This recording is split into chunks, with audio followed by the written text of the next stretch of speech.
6 बजे से 1 बजे तक मैं फ़िज़िक्स पढ़ता हूँ, 2 बजे से 8 बजे तक केमिस्ट्री और 8 बजे से 12-1 बजे तक मैथ पढ़ता हूँ। मेरा टाइम टेबल ऐसा रहता है। और ये किताबें और ये जो सोर्सेस हैं ये हैं, और ये फैज़ल सर की किताब है। और मैं अभी रेडॉक्स पे हूँ। और मैंने जो प्लान बनाया था वो देखो, मैं कैसा प्लान बनाया था दिखाता हूँ आप लोगों को। एक सेकेंड, ज़रा इसे हटा देता हूँ, ठीक है ना। तो अभी देखना, देखो पहले मैं बताता हूँ मेरे साथ हुआ क्या। कि मैं जो अब तक पढ़ाई कर रहा था, मुझे ऐसा लगता है कि मेरे जो जितने भी चैप्टर्स 9-10 चैप्टर हुए थे वो मेरे मेंस लेवल तक भी कंप्लीट नहीं हो पाए, क्योंकि उन चैप्टर्स में कहीं ना कहीं मैंने लापरवाही करी, जिस वजह से मेरे वो चैप्टर्स कहीं ना कहीं किसी ना किसी पॉइंट पर वीक रह गए हैं, और जिनकी वजह से मुझे उन चैप्टर्स में कॉन्फिडेंस नहीं आ रहा। प्लस मैंने टेस्ट भी नहीं दिया अब तक। तो मुझे ऐसा लगता है कि मुझे रीस्टार्ट करना चाहिए, और रीस्टार्ट करने के लिए मुझे पहले जितने भी डेज़ बचे हुए हैं, जो 128 दिन बचे हैं, उनको 2 पार्ट्स या 3 पार्ट्स में डिवाइड करूँ।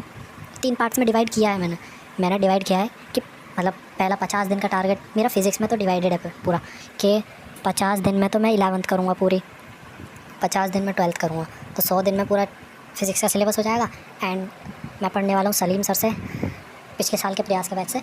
एंड और जो केमिस्ट्री है उसमें तो मैं लाइन से ही लेके चलूँगा, मतलब जो स्टार्टिंग से लेके एंड तक, मतलब सारा लाइन से पढ़ूँगा, नो 11 नो 12 सारा लाइन से पढ़ूँगा, जैसे जैसा बैच में पढ़ा रखा हुआ है ना। तो पहले 50 दिन का टारगेट मैंने बनाया, क्योंकि देखो अगर मैं डायरेक्ट 150 या 120 दिन का बना लेता तो वो शायद फॉलो ना हो पाता, है ना। तो मैंने एक छोटा टारगेट बनाया जो कि 50 दिन का था, और मैं 50 दिन तक डेली वीडियो डालूँगा, अपनी प्रोग्रेस दिखाऊँगा क्या क्या किया मैंने आज मैंने वैसे भी किया, मैंने ये लेक्चर 1, 2, 3 कंप्लीट कर लिए, है ना। अभी क्या बाकी रहता है, डीपीपी रह रही है फ़िज़िक्स की, है ना। देखो जैसा कि मैंने रीस्टार्ट किया है, तो अभी मैंने प्लानर ऐसे बनाया है कि मेरे सारे चैप्टर्स कंप्लीट हो जाएं, और जो कि तुम्हें पता है सिलेबस ज़्यादा है, तो मैंने लेक्चर्स को अपने हिसाब से ऐसा डिवाइड किया है कि मेरा सिलेबस और कंटेंट ज़्यादा कवर हो, और एक सफिशिएंट अमाउंट ऑफ क्वेश्चंस मैं उन पर लगा लूँ, ताकि वो चैप्टर मेरा मेंस लेवल तक कवर हो जाए, क्योंकि मेरा मेंस लेवल भी बहुत वीक है। और अगर मेरा मेंस नहीं निकला तो शायद मैं एडवांस के लिए भी फोकस होकर पढ़ाई ना कर पाऊँ, इसलिए पहला मेरा फोकस सिर्फ़ और सिर्फ मेंस है, क्योंकि मुझे अगले साल इम्प्रूवमेंट का भी एग्ज़ाम देना है।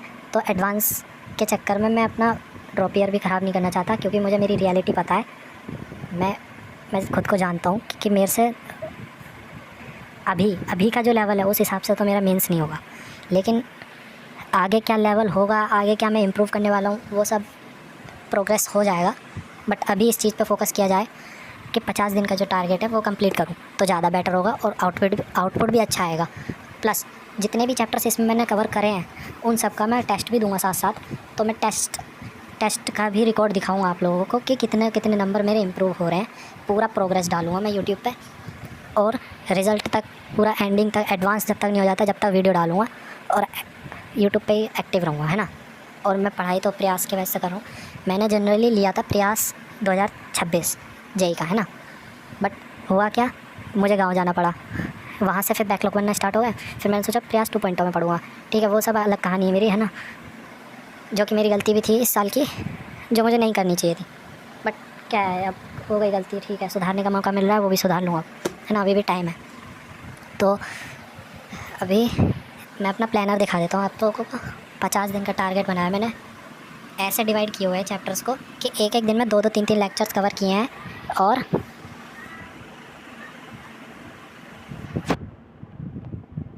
एक दिन में 2-2, 3-3 लेक्चर कवर किए हैं। और मैंने चैप्टर्स को ऐसे डिवाइड किया है कि एक लेवल तक मेरा चैप्टर कंप्लीट हो जाए, और मुझे उसमें सिर्फ मेंस लेवल के क्वेश्चन लग जाए, और मेंस के जो हार्ड लेवल के क्वेश्चन है और वो भी लग जाए। मतलब मैं हर चैप्टर को एक हायर लेवल तक ट्रेन करूँगा, जो मेंस का हाई लेवल होगा, लेकिन जो एडवांस का इजी लेवल होगा ना, बस वहाँ तक मैं चला जाऊँ, मेरे लिए इतना बहुत है। मतलब इतना भी इजी नहीं रखने वाला हूँ मैं अपना लेवल कि सिर्फ मतलब जो 98 परसेंटाइल 97 परसेंटाइल भी ना बन पाए। बट कोशिश तो उतनी की ही रहेगी जितने में मेरा 99 परसेंटाइल कवर हो जाए। और मैंने टारगेट कुछ ऐसे बनाए हैं, जो भी चैप्टर्स हैं सारे लाइन से लिख दिए हैं। बस मैंने क्या चेंज किया है, देखो मैंने सबसे पहले सारे चैप्टर्स को ऐसे डिवाइड किया है कि 40 40 दिन में मेरे जो आसान जैसे चैप्टर हैं, आसान जो लगते हैं, जिनके लेक्चर्स कम है और जो रिलेटिवली आसान हैं 11th क्लास में, मैंने उन चैप्टर्स को सबसे स्टार्टिंग में रख दिया है और रोटेशनल, सेंटर ऑफ मास और फ्लूइड मैकेनिक्स जैसे चैप्टर को लास्ट में रखा है, जो कि मैं लास्ट के बचे हुए 10 दिन में करूँगा। तो अब देखो, तो मैंने इसी हिसाब से कवर किया है motion in straight line, motion in plane, laws of motion, circular motion और work power energy, oscillations, KTG, thermo mechanical properties solid, thermal properties of matter और वेव्स। सारे चैप्टर्स को ऐसे ऐसे डिवाइड किया है कि मेरे हो जाए, मतलब हाँ। और ये वेव्स है ना, इसमें मुझे हो सकता है 4 दिन लग जाए, लेकिन मैं मतलब ऊपर नीचे हो जाएगा, मतलब 1 आध दिन का। और टाइम निकालना पड़ेगा, बीच में भी मैं कभी किसी चैप्टर के ज़्यादा लेक्चर ले लूँगा, तो मतलब इसी पैटर्न में रहेगा मेरा सारा सिलेबस 50 दिन के लिए। और जो लास्ट के 10 दिन बचेंगे उसमें मैं करूँगा centre of mass, rotation, motion, जो कि मैंने देखो मैं बताता हूँ, मैंने शुरू में भी बताया था कि मैंने पहले तैयारी स्टार्ट की थी, लेकिन बैकलॉग बन गया था। तो मैं सेंटर ऑफ मास, मतलब बैकलॉग नहीं बना था, मैंने चैप्टर्स अच्छे से नहीं पढ़े थे, लेकिन थोड़ा थोड़ा पढ़ा था ना, तो उस हिसाब से मेरे को सेंटर ऑफ मास और रोटेशनल मोशन वन शॉट से समझ आ जाएगा, है ना। और उतने लेवल तक तो हो ही जाएगा कि मेरे मेंस के क्वेश्चन बन जाए, है ना।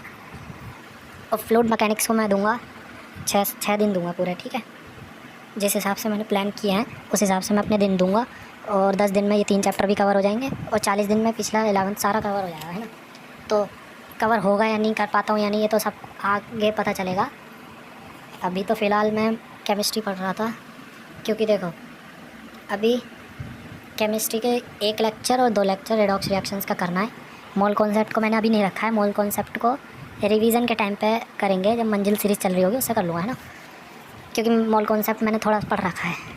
और बाकी जो भी चैप्टर्स हैं सारे ऐसे ही प्लान है, जो कि फ़िज़िकल केमिस्ट्री है, ये भी 50 दिन, मतलब फ़िज़िकल केमिस्ट्री है जो 36 दिन में कवर करी है। ये देखो मैंने लिखा है यहाँ पे, ये ऊपर 36 दिन में फ़िज़िकल केमिस्ट्री का प्लान था, है ना।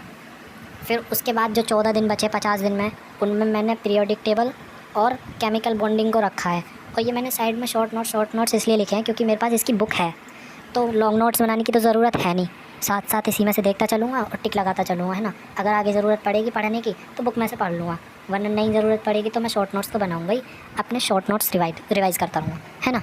और इसके भी साथ साथ टेस्ट देता रहूँगा, जिससे मेरा प्रोग्रेस पता चलता रहेगा कि मैं ठीक से पढ़ भी रहा हूँ या फिर नहीं, है ना। तो इसमें भी मैं सर जी को फॉलो करने वाला हूँ, फैजल सर को। और जो भी 50-60 क्वेश्चन है, जितने दिन भी चैप्टर चलता है, जैसे हाँ क्वेश्चन, अब सब बोलते हैं कि क्वेश्चन प्रैक्टिस कितनी करें। मैं अपने लेवल की बताऊं तो क्लास के क्वेश्चंस तो मैं सारे ही करूंगा, है ना। क्लास के क्वेश्चन तो मैं छोड़ने वाला नहीं हूँ, है ना। डीपीपी हो सकता है एक आध मिस हो जाए या डीपीपी ना भी कर पाऊँ, डीपीपी पे ज़्यादा फोकस नहीं रहता मेरा, है ना। तो क्लास के क्वेश्चन मेरी फर्स्ट प्रायोरिटी है, और सेकंड प्रायोरिटी मेरी है, ये दिख रही है आपको, 7 साल की जेईई मेन पीवाई को। मैं 3 साल के पिछले पीवाई को अभी करूँगा, अभी, है ना, 3 पिछले साल के करूँगा। और अगर 3 साल के हो जाते हैं और 50 दिन में सब कंप्लीट हो जाता है तो रिवीजन के टाइम पे और ज़्यादा पीवाई के कर लूँगा। मतलब ये तो पीवाई के तो ऐसे हैं, कितने भी कर लो, कमी नहीं है पीवाई की, है ना। तो अभी 50 दिन का मैंने फिज़िक्स केमिस्ट्री का बताया है, और जो कि मैंने ये अब आज से शुरू भी कर दिया है ना। शॉर्ट नोट्स भी बनाए थे मैंने लेक्चर 1 और 2 के, और अभी स्टार्ट करूँगा मैं केमिस्ट्री। और जो भी क्वेश्चन वगैरह हैं नोट्स में होंगे तो कर लूँगा, नहीं होंगे तो अगले दिन का लेक्चर ले लूँगा और रिवीजन करके सो जाऊँगा। और मैथ्स की प्लानिंग बता देता हूँ। मैं मैथ्स में प्रयास 2.0 में तरुण सर के लेक्चर फॉलो कर रहा हूँ। स्टार्टिंग में मैंने थोड़ा बहुत पढ़ भी लिया था, लेकिन वो भी ठीक से नहीं हो पाई है मैथ, उसे ना के बराबर ही समझो, है ना। तो अभी समझ लो मैथ भी मेरी रीस्टार्ट ही है, और अभी टोटल डेज़ बचे हुए हैं 128 डेज़।